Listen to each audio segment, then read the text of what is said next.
Why have the Jewish people suffered so much throughout their history? Why is their very existence being threatened today? And why must they always fight just to survive? The answers to these questions next in this episode of The Prophetic Connection. This place, the Mount of Olives, very near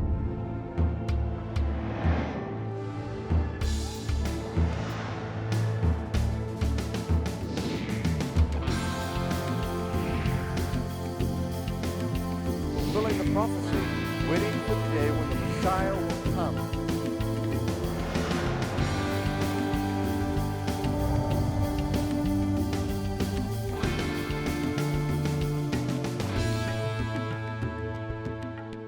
Behind me you can see what remains of an Israeli tank facing the kingdom of Jordan, a casualty in one of the many wars Israel has had to fight with the kingdom of Jordan. And the tank sits where it was hit by a shell here in the Jordan Valley. Why has Israel suffered so much? And why is our history one long series of wars, of fights for survival? Well, Moses gives us the answer in Deuteronomy chapter 28, verse 15. But it shall come to pass, if you do not obey the voice of the Lord your God, to observe carefully all his commandments and his statutes, which I command you today, that all these curses will come upon you and overtake you. And among the curses, a constant fight for survival. War after war, and even today in the opening decades of the 21st centuries, threats against the very survival of Israel, with her neighbors threatening to wipe this tiny Jewish nation off the map. The Jewish people have survived centuries of anti-Semitism, brutal persecution, and at times, periods of mass murder, such as the European Holocaust. Yet today, Israel survives and thrives. But how can this wave of prosperity be explained against a backdrop of such horrendous suffering? Israel has survived as a nation against all odds over the centuries because of God's sovereign plan. God has made commitments to Israel in the form of covenants, and Israel is working out God's end-time plan, and God is committed to see that that plan is accomplished. Another reason for Israel's endurance as a nation is the intercession of Christians over the generations. In Isaiah chapter 62, God says, "On your walls, O Jerusalem, I have appointed watchmen who will give me no rest. They will cry out night and day." And I believe there have always been Christians over the last 2,000 years in every generation who would stand in the gap and pray for God's blessings on Israel. Israel has survived against all odds, principally for two reasons. One is divine and the other is human. The divine reason is that God has intended for this people to reflect his existence, his nature, his redemptive purpose in the world, and he is not going to allow us to be destroyed. That's number one. And number two is the determination of the Jewish people, which I believe also has divine origin, but let's give credit where it's due, because the human will must choose. And so on the human side, Jewish people through the ages have in a determined way said, I was born a Jew, I'm going to die a Jew. And by the way, that happens to be part of the opposition to Jewish people following Jesus, or Yeshua in Hebrew, is because they think that we are turning against our identity and turning against our calling. This issue of Jewish survival is really the result of God's intervention and his ultimate purpose, as well as the determination and courage of the Jewish people. Does Israel have a secret means of enduring? Does Israel have a secret means of enduring? I mean, there's a means of enduring, it's not secret. It's stated over and over again. It's the most oft-repeated, probably theme in the entire Hebrew Bible, is our means of enduring is the covenantal agreement we have with the Creator of the universe. I mean, we keep our side of the bargain, God keeps his, but what is unique is that God says no matter what, there'll always be a Jewish people. The difference is, to the extent that we keep our side of the bargain, having that relationship with God and with each other, and proactively being that God squad, pushing this message of one God, one absolute values on the world, to the extent that we do that and push the darkness out, is to the extent that we will get through this incredible human history quickly and painlessly. You know, there's a great rule in physics that nature abhors a vacuum. Vacuums don't like to exist. They'll be filled with something. And we understand that if we don't fill the world with the values that come from God, that we're the conduit for, the world's going to be full with the opposite values. The opposite values are evil. When evil comes into the world, that will target us. So yes, there'll always be a Jewish people. But the journey is up to us. How many will be left at the end of the story, how quickly, how slowly, how painfully, how painlessly that will go, that is up to us. But for better or for worse, we're told we'll survive because our great-great-grandfather Abraham signed into a contractual agreement 3,700 years ago that the Jewish people, when we went from a family to a nation, stood at Mount Sinai and said, Na'aseh v'nishma. We will do it and then we'll listen. We're in, guys. God, just tell us what our mission is, and we agree, no matter what, to stick to that mission throughout history until the goal is finally reached of bringing the whole human race back to that relationship with God. But what does the near-term future hold for Israel, given that she exists in one of the most unpredictable and volatile regions on earth? Israel's near-term future looks like what Jesus described in Matthew chapter 24 when he said there will be wars and rumors of wars, nation rising against nation, kingdom against kingdom. But in those same passages, Jesus also said, "See to it that you are not troubled by these things. They must come to pass." And he called them the beginning of birth pangs. We are today in the birth pangs of the end times, and these birth pangs are surrounding Israel. The conflict between Ishmael and Isaac is now in the process of being resolved. And so the near-term future of Israel will be wars and rumors of wars, a lot of challenges, and yet God's purposes will be triumphant. Don't go away. After this short break, Dr. John Tweedy returns with his teaching.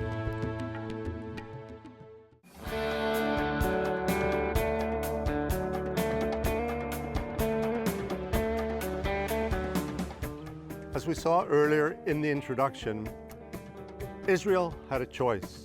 Choice was to obey God and be blessed, or to disobey God and suffer the consequences of that disobedience. Moses made this plain in the book of Deuteronomy, which is known as the book of second law. And so he reiterated to Israel what God required.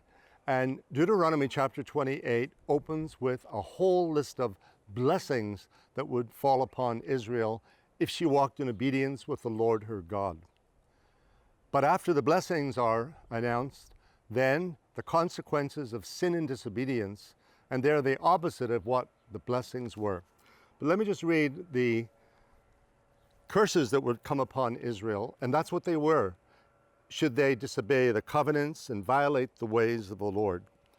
And we read in verse 15 of Deuteronomy 28, "But it shall come to pass," and this is God speaking through Moses, "but it shall come to pass, if you do not obey the voice of the Lord your God, to observe carefully all his commandments and his statutes, which I command you today, that all these curses will come upon you and overtake you."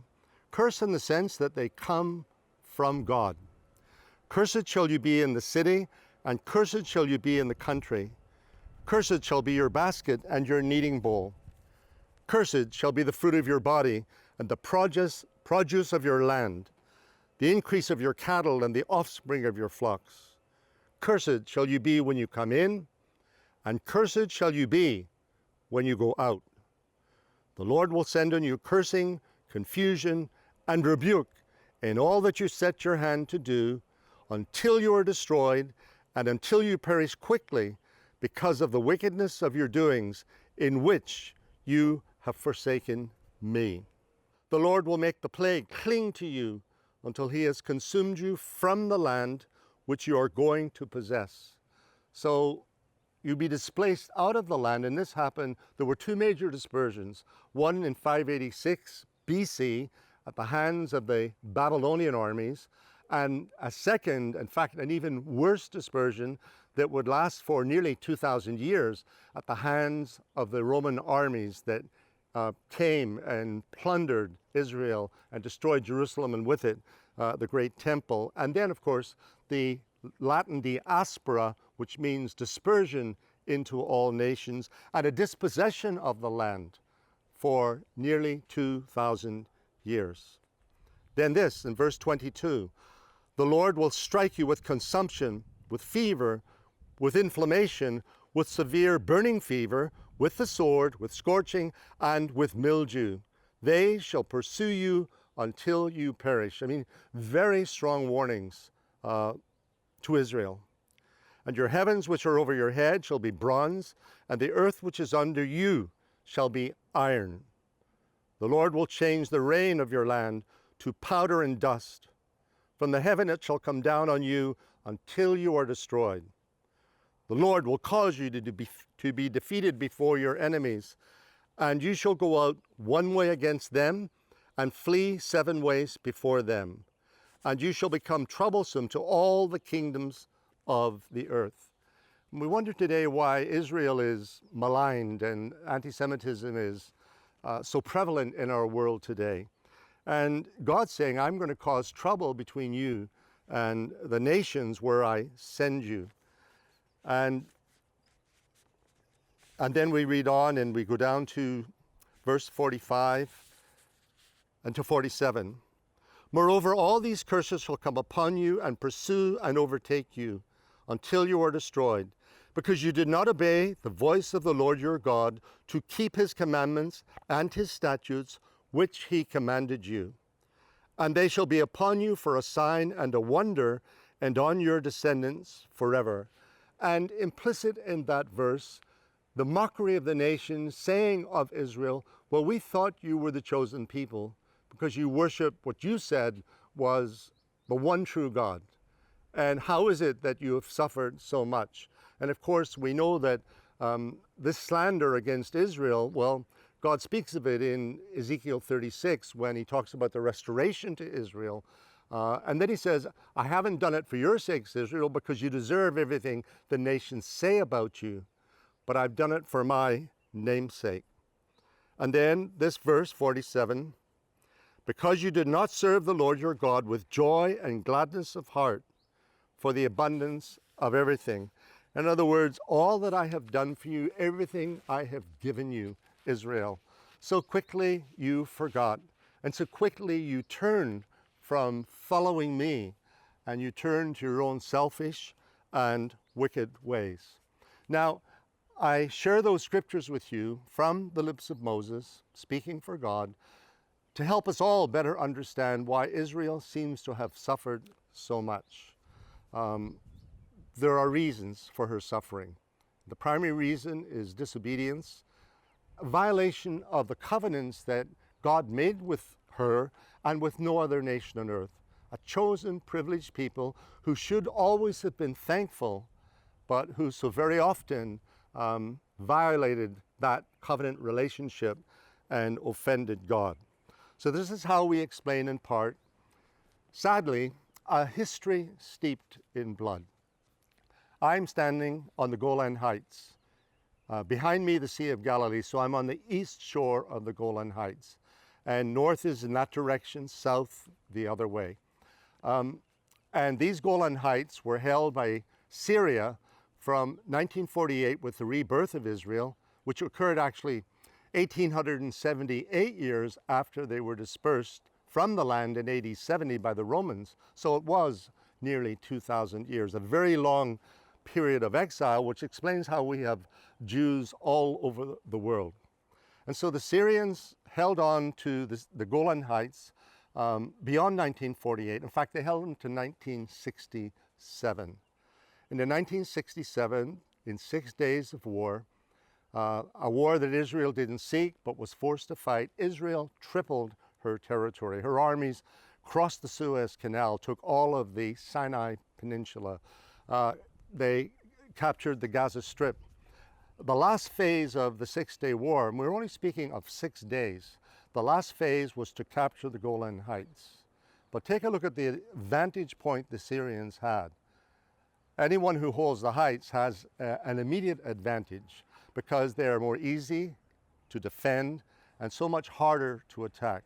And all down the slopes from where I'm standing, and in fact, even today in the 21st century, all around in these hills, there are minefields. Now there are cows grazing and the land has been cleared in many places, and kibbutzim, communal farms, are found on the Golan Heights. So the land has been cleared and you have vineyards and orchards and cows and all manner of things up here.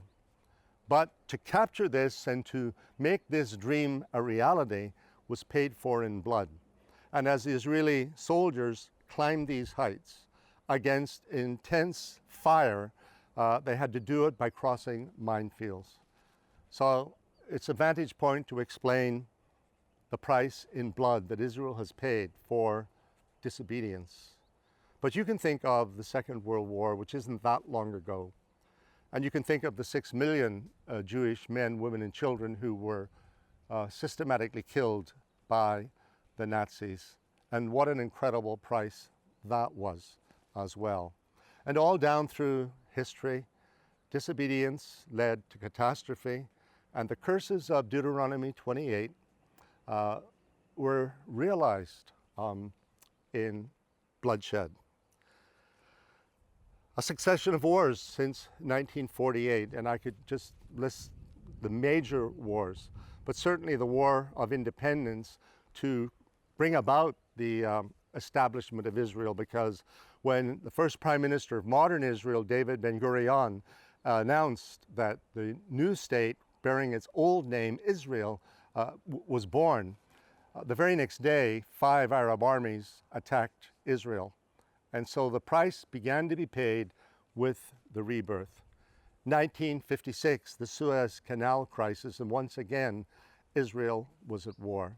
1967, the Six-Day War, when Israel captured, where I'm standing, the property of Syria, and pushed the Syrians far back and extended their eastern border much farther back than where it was before.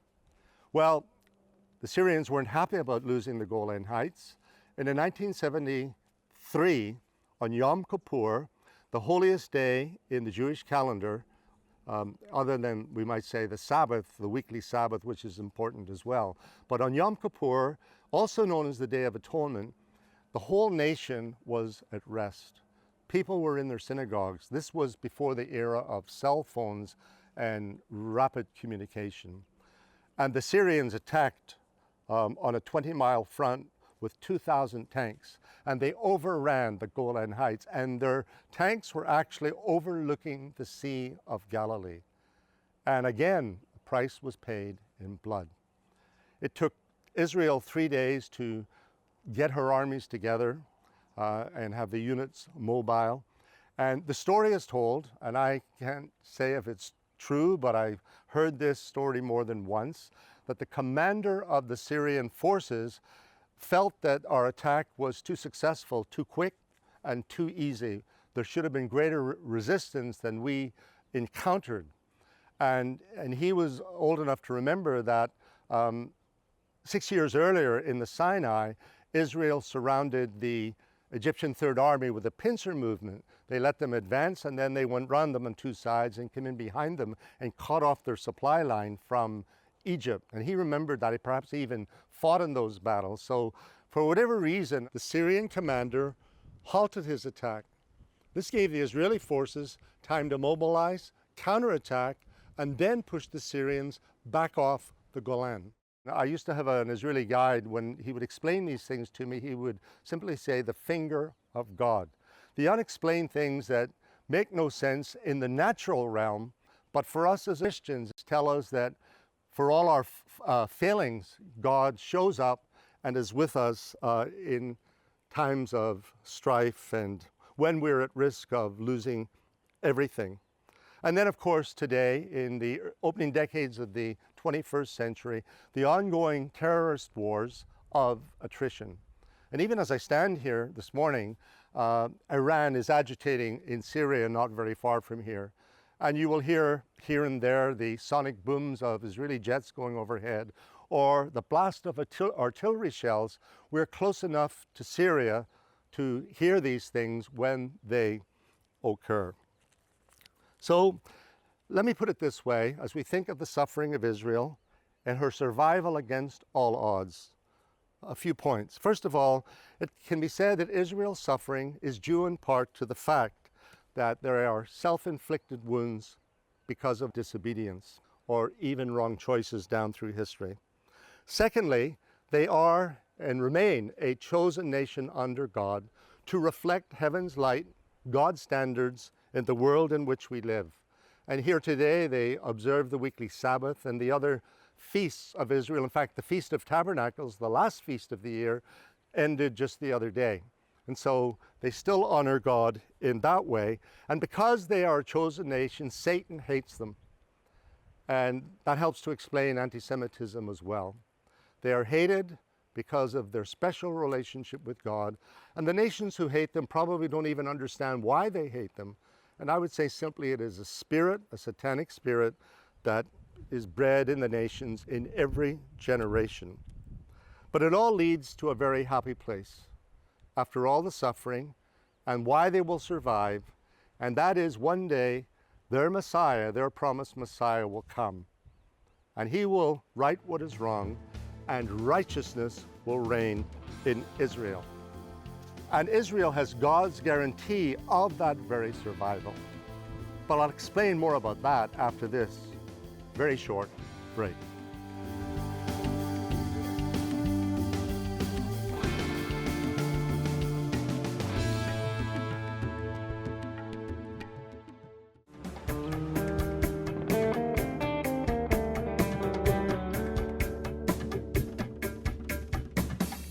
As we've already seen in this episode, Israel has paid a very heavy price for disobedience. But not only for that, for also being truly a chosen people, a nation chosen by God to reflect his standards in the world, to reflect heaven's light in the world. Well, Israel is back in the land once again. And once again, she's having to fight to survive against all odds, and almost daily threats against her existence. We were on the border with Syria yesterday, very close to the fence, and a young Israeli officer explained to us that the defenses are always being tested. There are people who are coming close to the fence dressed as shepherds with flocks, but they're really being paid for their services to see if Israel has any blind spots or places of weakness where she could be attacked. And so these are people posing as shepherds, as it were, but on behalf of Iran and the other enemies that are also in Syria, building bases, drone bases and other bases with infantry and armor and so forth, just waiting for the opportunity to attack Israel once again. So while she's back in the land and rejoicing in the promises that have been fulfilled through the prophets, she can never let her guard down, because in that moment of weakness, she will be attacked once again. This is the story of Israel down through the centuries. And Satan always trying to take advantage, because he knows this is the nation that gave the world a savior, a Messiah figure who, for Christians, is Jesus of Nazareth, and who promised to be coming again. And Satan will do everything he can to prevent Christ returning to Israel, specifically to the Mount of Olives in Jerusalem. But Israel has a guarantee that for all her enemies may plot and plan, this is found in Jeremiah chapter 31, verse 35. Thus says the Lord, who gives the sun for a light by day, the ordinances of the moon and the stars for a light by night, who disturbs the sea and its waves roar. The Lord of hosts is his name. If those ordinances depart from before me, says the Lord, then the seed of Israel shall also cease from being a nation before me forever. So this morning, the sun is shining just through the trees and casting her rays of sunshine over the Golan Heights and down the slopes on to the Sea of Galilee and on to the western shore. And the city of Tiberias, it's on the other side, a large, thriving city today. Simply put, God has guaranteed Israel's survival against all odds. He has a glorious future in store for her. And as long as that sun shines and the moon and the stars by night, God's guarantee stands, and Israel shall survive. Thanks for joining us today in the Prophetic Connection. Tune in next time for The Problem with Gaza.